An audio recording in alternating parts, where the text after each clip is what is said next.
You're walking through tall grass 100,000 years ago. The sun is going down. Something moves behind you. You turn. Two yellow eyes catch the last light. A cave lion, twice the size of any lion alive today, 700 pounds of muscle and teeth, staring directly at you. You have no gun, no knife, not even a sharpened stick. Your teeth are flat, your nails are useless. You can't outrun it, you can't outclimb it, and you sure can't fight it. So how are you still here? How did a species with none of those advantages survive on a planet where almost everything larger than a dog was built to kill it? Let's start with the part most people get wrong. For most of our history, we weren't hunting anything. We were the thing being hunted. In 1924, a researcher named Raymond Dart uncovered a small skull in South Africa. A young hominin, roughly 3 years old. Punched clean through both eye sockets were two holes, spaced almost exactly like the canine teeth of a large predator. Later analysis debated exactly which predator did it. A leopard was the leading theory for decades, though some researchers have since argued the damage looks more like a large bird of prey. Either way, the conclusion doesn't change. That child wasn't an accident. That child was a meal. And the predators our ancestors were up against weren't just dangerous, they were some of the most efficient killing machines evolution has ever produced. Start with Smilodon, the saber-toothed cat, 11-inch canines, roughly 600 pounds, built like an armored ambush weapon whose entire design was optimized around one move: bite down on the throat of something the size of a bison and end it instantly. It didn't chase, it waited in the grass or by the waterline and closed the distance in seconds.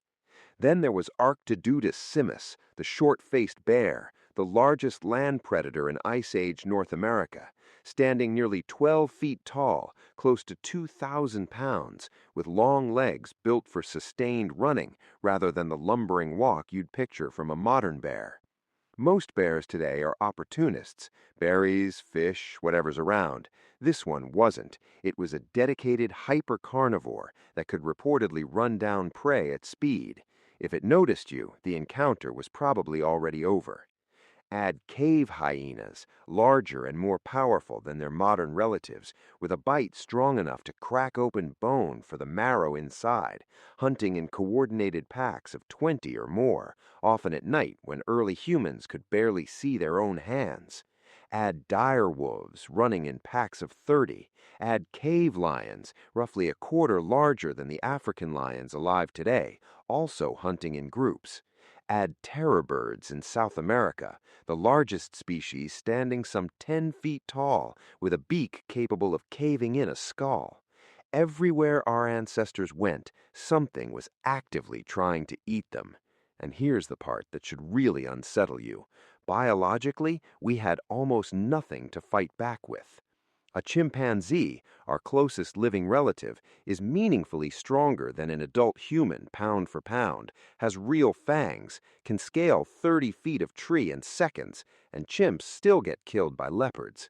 We were slower than chimps, weaker than chimps, poor night vision, unremarkable sense of smell, average hearing at best. We walked upright, which made us visible from a long way off, and our infants screamed constantly and couldn't even walk for the first year of life. By every biological measure that predicts survival, we should have been an extinction footnote within 100,000 years. We're not. They are. Every predator on that list is gone. We're still here. So what actually happened? The first real weapon wasn't a weapon at all. It was fire. At Wonderwork Cave in South Africa, archaeologists found burned bone, ash layers, and hearths dating back roughly 1,000,000 years, some of the earliest solid evidence of controlled fire use anywhere on Earth. And fire changed the entire equation. A campfire creates a rough 30-foot safety radius that most large predators simply will not cross.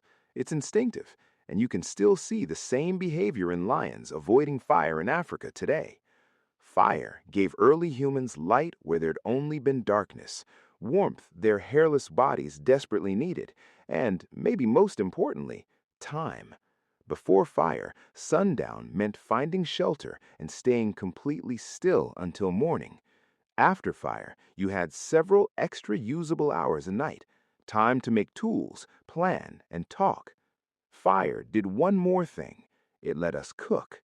Cooked food delivers more usable calories and digests far more easily than raw food, and more available calories meant a body could afford to run an expensive, energy-hungry organ like a larger brain. A bigger brain meant better problem solving. One invention quietly fed the next. But fire alone doesn't explain surviving a saber-tooth. The second weapon was endurance. Humans are genuinely bad sprinters. A saber-tooth could hit around 30 miles an hour in 3 seconds. Our top speed tops out lower than that and can't be held for long. But there's something almost no other predator on Earth can do, and we can. Run for hours. It's called persistence hunting. You don't chase an animal at full speed. You track it at a steady jog, just fast enough to keep it moving for 3, 4, sometimes 6 hours straight. The animal sprints, stops to cool down, gets pushed into moving again before it's recovered. It can't sweat the way we can, and it can't shed heat while running. Eventually, it overheats and collapses, and you finish the job with a rock. Humans appear to be uniquely built for exactly this kind of hunt, and it likely kept us fed and alive at the same time. The third weapon was pattern recognition. Human brains are extraordinarily good at reading small physical signs. A broken twig means something walked through here. Disturbed soil means something dug here. The shape and depth of a track can tell you the species, the size, and roughly how long ago it passed. Early humans turned that same skill on the predators hunting them, learning that saber-tooths favored ambush spots near water at dusk, that cave lions avoided fire, that short-faced bears were solitary and territorial. Observed, remembered, taught to the next generation, and compounded over time into something close to a survival manual. But the real weapon, the one that actually saved us, was each other.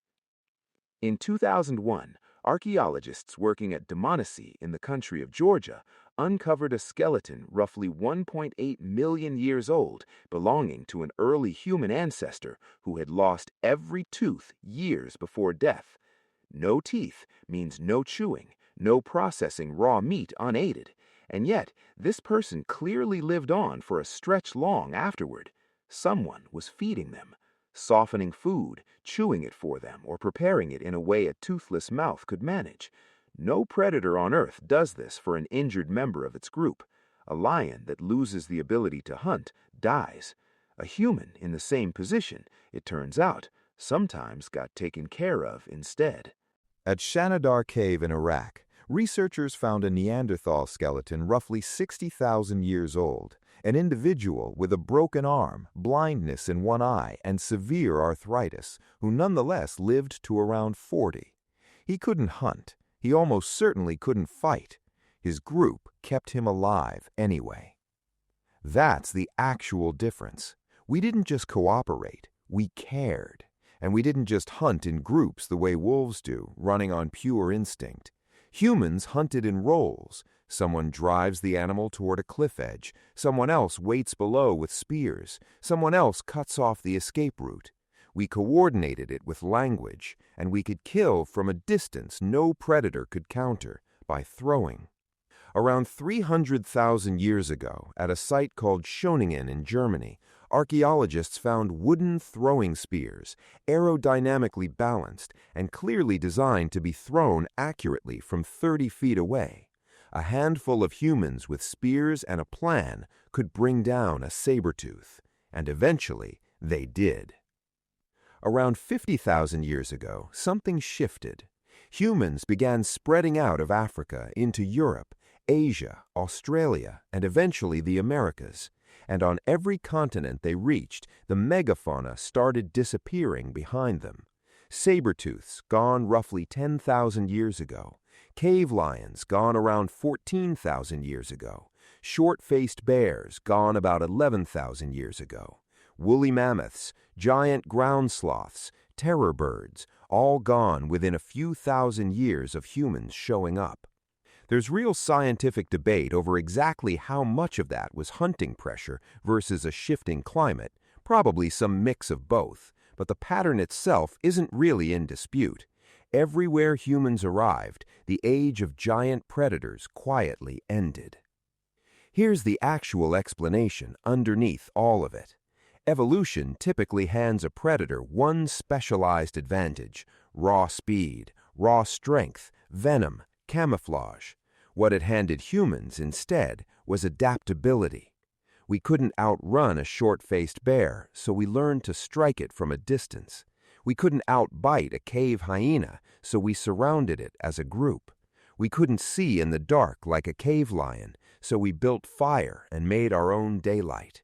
Every single biological disadvantage got answered with an invented solution, and those solutions stacked generation after generation until the species that spent 2 million years as prey had quietly become something no predator on the planet could evolve fast enough to beat. For most of that time, we hid in trees, we ran from shadows, and sometimes we lost a child to a leopard and could do nothing about it but grieve. But we had one advantage no predator on that entire list ever had. We could learn from what almost killed us and hand that lesson to the next generation before it happened again. Over a couple 100,000 years, it turns out, that was enough.